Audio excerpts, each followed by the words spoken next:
నిన్న ఒక బ్లాస్టింగ్ వ్యవహారం ఇది. క్రషర్ మాఫియా కుట్ర, వారం రోజులుగా క్రషర్ మిషన్లు బంద్, రేవంత్ సర్కార్ను బదనాం చేసే యత్నం, నిర్మాణ రంగాన్ని అస్థిరపరిచేలా ప్లాన్, ఎంపీ ఎలక్షన్ల ముందు బ్లేమ్ చేసేందుకు స్కెచ్, మాఫియా వెనుక బీఆర్ఎస్ నేత కమలాకర్ రెడ్డి, హ్యాపీరావు అండతో కుట్రకు పన్నాగం, బీఆర్ఎస్ ఏలుబడిలో విచ్చలవిడి దోపిడీ, 1000 కోట్ల పన్ను ఎగవేత సర్కారు ఖజానాకు భారీ గండి. ఇగో కమలాకర్ రెడ్డి మొత్తం క్రషర్ మిషన్ అసోసియేషన్ కి అధ్యక్షుడు. ఈ క్రషర్ మిషన్ ఏవైతే దీనికి అధ్యక్షుడు. ఈ కమలాకర్ రెడ్డి ఇగో హ్యాపీరావు ఈ గ్యాంగ్ తో కలిసి జరిగిన విషయం ఏంటంటే, ఇక్కడ మొన్న పటాన్చెరు ఎమ్మెల్యే తమ్ముడు గూడెంమైపాల్ రెడ్డి తమ్ముడు మధుసూదన్ రెడ్డి ఉన్నాడు కదా, పటాన్చెరు ఎమ్మెల్యే తమ్ముడిని టాస్క్ ఫోర్స్ పోలీసు వాళ్ళు తీసుకుపోయారు కదా. పటాన్చెరు ఎమ్మెల్యే తమ్ముడు మధును ఎస్ఓటి పోలీసు వాళ్ళు అరెస్ట్ చేసి తీసుకుపోయారు. ఏది క్రషర్ మిషన్ లో నిబంధనలు ఉల్లంఘించి అక్రమంగా కొల్లగొట్టిందనేది ఆరోపణ మీద తీసుకొని పోయారు. పోయిన తర్వాత నెక్స్ట్ టార్గెట్ ఏం చేసిరంటే, ఈ అన్ని క్రషర్ మిషన్ల వ్యవహారాన్ని తేల్చాలని చెప్పి చాలా మంది ప్రభుత్వం మీద ఒత్తిడి తెచ్చారు. ఒత్తిడి తెయంగానే ఏం చేసిండు, ఈ కమలాకర్ రెడ్డి అనేటువంటి వ్యక్తి ఏం చేసినంటే, టిఆర్ఎస్ పార్టీలోనే ఉన్నాడు, ఏం చేసినంటే, అమ్మా ఇది మనందరి భాగోతం బయటపడుతుంది, మన క్రషర్ మిషన్ల దందా మొత్తం బయటికి వస్తుంది, వస్తే 1000 కోట్ల రూపాయలు ప్రభుత్వానికి రాయల్టీ ట్యాక్స్ కట్టాల్సి వస్తుంది. దీన్ని ఎగవేయాలంటే ఏం చేయాలంటే, next Kamalakar Reddy crusher machine ఏదైతే ఉందో, ఇది ఏ ఊరు, బొమ్మరాజ్పేట దగ్గర ఈ కమలాకర్ రెడ్డికి 2.023 హెక్టార్లు అది కేశాపురం రిజర్వాయర్లో పోతుందన్న ఉద్దేశంతో టెంపరరీ రిజర్వ్ పర్మిషన్ ఇచ్చిరు. ఈయనకి ఇచ్చిన 2.023 హెక్టార్లు అయితే ఈయన కొల్లగొట్టింది 25 ఎకరాలు. 25 ఎకరాల క్వారీని కొల్లగొట్టిండు. ఈ నెక్స్ట్ నా మీదనే పడతారన్న ఉద్దేశంతో క్వారీలకు తాళం వేపించి రాష్ట్ర వ్యాప్తంగా క్వారీలు బంధు, మా డిమాండ్ల సాధన అని చెప్పి కొత్తగా తెరలేపారు. తద్వారా వీళ్ళు చేయాలనుకుంది ఏంటంటే, రాష్ట్ర వ్యాప్తంగా క్వారీలు బంద్ అయితే నిర్మాణ రంగం పైన ఎఫెక్ట్ పడుతుంది. నిర్మాణ రంగానికి ఈ డస్ట్ తర్వాత ఈ కంకర ఇవన్నీ దొరికాయి కాబట్టి నిర్మాణ రంగం కుంటుపడ్డది. తద్వారా ఇదంతా కాంగ్రెస్ పార్టీ వచ్చిన తర్వాత జరిగిందని చెప్పి బదనాం లేపడానికి ఎలక్షన్ ముంగట ప్రభుత్వం పైన, రేవంత్ సర్కార్ పైన ఈ క్రషర్ మాఫియా ఆడుతున్నటువంటి డ్రామా. నిన్న మొన్న ఇగో ఇదే కమలాకర్ రెడ్డి ఇదే గ్యాంగ్ పోయి మంత్రులను కలుస్తా ఉన్నారు. మంత్రులను కలిసి డ్రామా చేస్తా ఉన్నారు. పొన్నం ప్రభాకర్ గారిని మొన్న కలిసి మీకు చూపిస్తా చూడండి. వీళ్ళను మొన్నటిదాకా తెలంగాణ రాష్ట్ర ప్రజల్ని ఖజానా సంపదను మొత్తం కొల్లగొట్టిరు. బొమ్మరాజ్పేట సర్వే నెంబర్ 322, ఇగో సర్వే నెంబర్ 322లో వీళ్ళు కొల్లగొట్టినారు. అయితే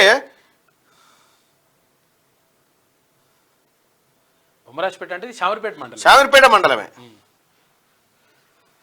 ఇది వరకు అది ఆరోపణలు వచ్చినాయి చూడు, 1000 ఎకరాల చిల్లర. ఇప్పుడు అది మాజీ మంత్రి మల్లారెడ్డి విషయంలో అదే ఊరు ఇదే కమలాకర్ రెడ్డి రేవంత్ రెడ్డి గారు ప్రాతినిధ్యం వహిస్తున్నటువంటి కొడంగల్ నియోజకవర్గంలో కూడా పలు అక్రమాలకు పాల్పడితే ముఖ్యమంత్రి గారి సోదరుడు ఆ అక్రమాల పైన ఉక్కుపాదం మోపితే అక్కడ 25 కోట్ల రూపాయలు అక్కడ పెనాల్టీ కట్టి ఇటొచ్చి ఇప్పుడు తెలంగాణలో ఉన్నటువంటి కాంగ్రెస్ ప్రభుత్వాన్ని అస్థిరపరచాలి, నిర్మాణ రంగం అంతా కొలాప్స్ అయిపోయిందని బీఆర్ఎస్ చేత ప్రచారం చేయించాలని ఈ కమలాకర్ రెడ్డి ఆడుతున్నటువంటి డ్రామా.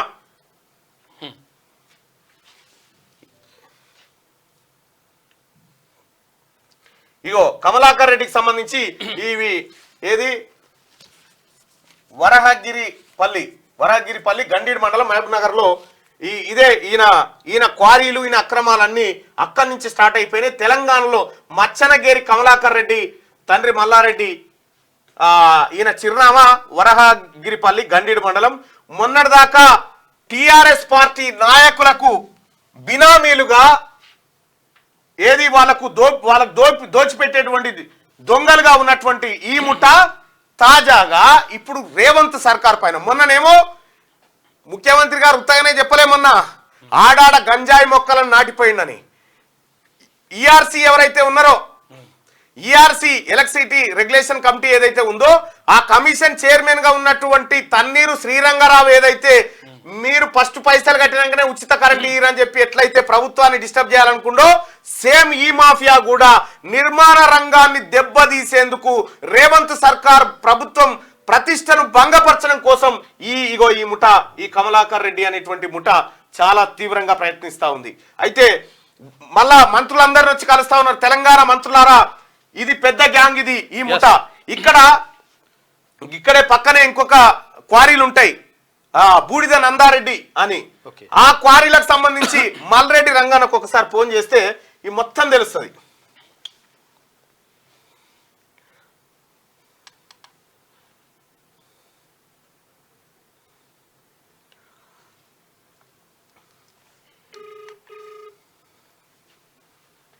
ఇంత కుట్రనా అంటే నిర్మాణ రంగానికి ఏమి దొరకొద్దు, తద్వారా ప్రభుత్వం మీద ప్రజలు తిరుగుబాడాలే. ఇగో ఇది వీళ్ళ కథ.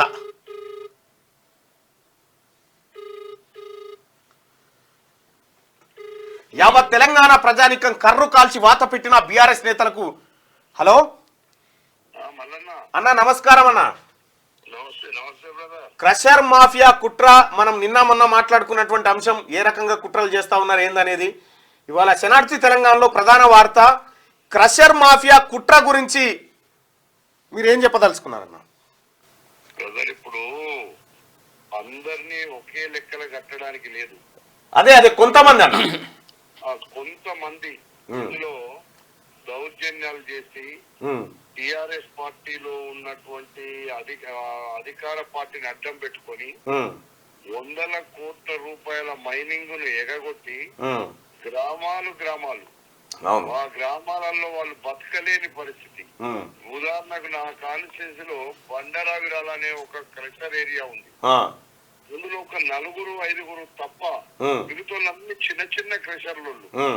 మిగతా వీళ్ళు ఒక 4-5 మొత్తం పూర్తిగా ఒక మాఫియా లాగా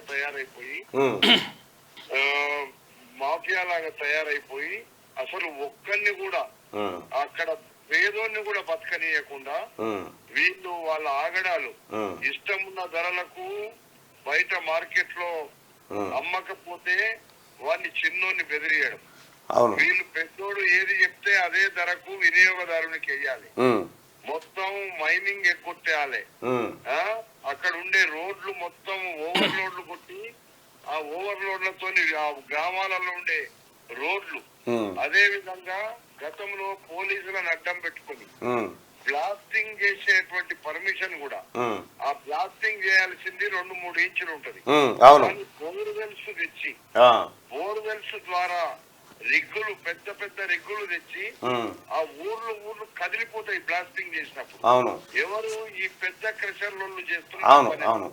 ఇక్కడ రంగన 2 సార్లు మీ ఓటమికి కారణం ఈ క్రషర్ మాఫియానే. అవును, వాళ్ళంతా డబ్బుల మాఫియా. డబ్బులు అంతా ప్రభుత్వానికి డబ్బులు ఎగ్గొట్టినారు. అదే విధంగా ప్రభుత్వానికి డబ్బులు ఎగ్గొట్టి ఆ డబ్బంతా అధికార పార్టీకి ఇచ్చి వాళ్ళ ఆగడాలు నడిపించినారు. ఇప్పుడు మా సీఎం గారు వచ్చిన తర్వాత రాష్ట్ర వ్యాప్తంగా ఉన్నటువంటి క్రషర్స్ మీద గాని, దొంగ ఇసుక మీద గాని, ఎక్కడైతే మైనింగ్ మాఫియా ఉందో వాళ్ళందరినీ కంట్రోల్ చేయడానికి అధికారులకు ఆదేశాలు ఇచ్చిండు. చాలా క్లియర్ గా మీరు చట్టపరంగా నడుపుకోండి, చట్టానికి వ్యతిరేకంగా నడపొద్దు, ప్రభుత్వానికి రావాల్సిన రాబడిని కూడా మీరు అందరిలాగా వాళ్ళు ప్రజల దగ్గర వసూలు చేస్తున్నారు కానీ ప్రభుత్వానికి ఇస్తలేరు. ప్రజల దగ్గర వసూలు చేయకుండా ప్రభుత్వానికి ఇయ్యకుండా అది కాదు. ఇప్పుడు ఇక్కడ ప్రజల దగ్గర విపరీతమైన ధరలు పెట్టుకున్నారు. అది కూడా చిన్నోడు ఎవడన్నా పోయి వాళ్ళకు కనీసము వాళ్ళకు పడ్డ రేటుకి ఇస్తే కూడా వెయ్యనియరు వీళ్ళు. పోయి వాళ్ళు సంతర్ పట్టుకొని, అంటే ఇక్కడ ఉండే బౌన్సర్లను పెట్టుకొని బండారాలు నడిపిన రోజులు ఉన్నాయి. గతంలో అభయ్ కుమార్ అనేటువంటి ఒక కలెక్టర్ అభయ్ కుమార్ అమయ్ కుమార్ ఆయన అయితే కోట్లు తీసుకుని ఒక మల్రెడ్డి రంగారెడ్డి వస్తే ఇక్కడ క్రషర్లను చట్టపరంగా నడుపమంటాడని 1 సంవత్సరం లీజ్ ఉండగానే ఆ లీజ్ ఇవ్వాలని ఆయన ఒక మీటింగ్ పెట్టుకున్నాడు పోలీసులను పెట్టి అధికార పార్టీ అండతోని. అంటే వీళ్ళు ఈ అనవసరంగా పేద ప్రజలను గ్రామాలను అక్కడ ఉండేటువంటి పరిస్థితినే రైతులకు ఎక్కడ చూసినా డస్ట్ అంతా ఎక్కడ పడుతుంది, పొలాల మీద, వరిచేళ్ల మీద, కూరగాయల మీద వాళ్ళు బతకలేని పరిస్థితి. దానికి ఇందులో ప్రధానంగా దానికి వీళ్ళు కూడా ఒత్తిడి పలికిండ్రు. Pollution control board. Pollution control board అంటే వాళ్ళే ముందు పొల్యూషన్ అయిపోయినారు. వాళ్ళు పొల్యూషన్ అయిపోయి వీళ్ళ మీద డబ్బు తిని ఏదైతే చట్ట ప్రకారంగా జరగాల్సింది జరగనీయలేదు. ఇంకోటన్నా ఇంకోటి బ్రదర్, వ్యాపారాలు నడవాలి, ఇండస్ట్రీస్ నడవాలి, అన్ని నడవాలి. ఇప్పుడు ఏం చేసిరంటే ఇప్పుడు క్రషర్ మిషన్ లో ఈ కమలాకర్ రెడ్డి, నందారెడ్డి వీళ్ళంతా కలిసి ఏం చేసిరంటే రాష్ట్ర వ్యాప్తంగా ఉన్న క్రషర్లన్నీ బంద్ పెట్టాలి, బంద్ పెట్టి ప్రొడక్షన్ ఆపితే నిర్మాణ రంగం కుంటుపడుతుంది, ప్రభుత్వంకి చెడ్డ పేరు వస్తుందని ఇప్పుడు ఇలా ప్లాను చేస్తారు. ఆ పని కూడా చేస్తారు వాళ్ళు. ఇప్పుడు మిగతా వాళ్ళని నడవనియరిగా ఈ మాఫియా ఏం చేస్తారంటే ఒక నలుగురు మొత్తానికి ఒక 10 మంది ఉంటారు బ్రదర్ ఇల్లు. అవును గంతే. 10 మంది దగ్గరనే ఇప్పుడు ఒక 2-3 వేల కోట్లు ఎక్కువ వచ్చినాయి. ఎస్, 1000 కోట్ల పన్నులు. ఒక పథకాన్ని ఈజీగా నడపొచ్చు అన్న ప్రభుత్వం. అందుకే నేను ఏమంటున్నానంటే ఇండస్ట్రీస్ నడవద్దు అని అంటలేం మేము. మీరు చట్ట ప్రకారంగా నడుపుకోండి. పొల్యూషన్ బోర్డు అధికారుల మీద కూడా చర్య తీసుకోమని చెప్తున్నా. రైట్ అన్న. ఉండి గ్రామాలను ఆగం చేస్తుందో 30 ఏళ్లకే ముసలు అయ్యే పరిస్థితి ఉన్నారు. ఉన్న దగ్గర 30 వాళ్ళు తాగే నీళ్ళ డస్టే, పండించే పంటల డస్టే కాదన్నా. వీళ్ళకి ఇచ్చే డెప్త్, వీళ్ళకి ఇచ్చే ప్రమాణాలు పాటించకుండా బోరు రిగ్గులు ఇక్కడ అంకిరెడ్డిపల్లి దగ్గర నేను మొన్న పోయినా రిగ్గుతోని 100 ఫీట్లు వేసి దాంట్లో పూసలు పెట్టి కొడితే ఊరే మీదికి లేచి కింద కూర్చుంటుంది. ఊర్లు పగిలిపోయినాయి. మా దగ్గర పోయి మీరు చూడండి, బండరావిరాల్లో పంపిస్తాను చిన్నరావిరాల, అక్కడ ఉండేటువంటి తారామతిపేట, సద్దిపల్లి, ఈ గ్రామాలన్నీ వాళ్ళు బతకలేని పరిస్థితి. ఆ ఊర్లలో కూడా ఏం చేస్తారు వీళ్ళు, ఒక 4-5 మెయింటైన్ చేస్తారు. వాళ్ళకి ఎన్నో డబ్బులు ఇస్తారు. వాళ్ళు ఎవరైనా గడబడి చేస్తే వీళ్ళని తీసుకొచ్చి అన్న ఈ అక్రమాలకు పాల్పడే వాళ్ళని ఎట్టి పరిస్థితుల్లో ఉపేక్షించకండి. వీళ్ళు పాల్పడ్డటువంటి అక్రమాలకు రాష్ట్ర ప్రభుత్వానికి కట్టాల్సిన 10 times పెనాల్టీ ఏదైతే ఉందో ముక్కు విండి కట్టించండి. అందుకే ఇప్పుడు అది ముఖ్యమంత్రి గారే స్వయాన చూస్తున్నాడు. ముఖ్యమంత్రి గారు చాలా క్లియర్ డైరెక్షన్ ఇచ్చిండు. మీరు ఎక్కడ కూడా ఇల్లీగల్ యాక్టివిటీస్ చేయొద్దు, నీతి నిజాయితీగా మీరు ఇండస్ట్రీస్ నడపండి. అక్కడ ఈ క్రషర్ ఇండస్ట్రీ అనేది కావాలని మీరు అన్నట్టుగా ఇప్పుడు కొంతమంది మాఫియా, ఇప్పుడు కాంగ్రెస్ ప్రభుత్వం వచ్చినాక వీళ్ళని నడవనిస్తలేరు అనే మాట చెప్పడానికి ప్రయత్నం చేస్తున్నారు. కాంగ్రెస్ ప్రభుత్వం పేదోళ్ళకి తక్కువ ఇవ్వమంటున్నాం, మీరు చట్టపరంగా నడుపుకోమంటున్నాం. రైట్ రంగన్న, థ్యాంక్ యూ అన్న, ధన్యవాదాలు. రైట్, ఇది మాఫియా. ముఖ్యమంత్రి గారు ఇదే మాఫియా మళ్ళీ మీ దగ్గరికి రూపం మార్చుకొని వస్తా అని ప్రయత్నం చేస్తా ఉన్నది. దయచేసి ఈ మాఫియాని ఎంకరేజ్ చేయకండి.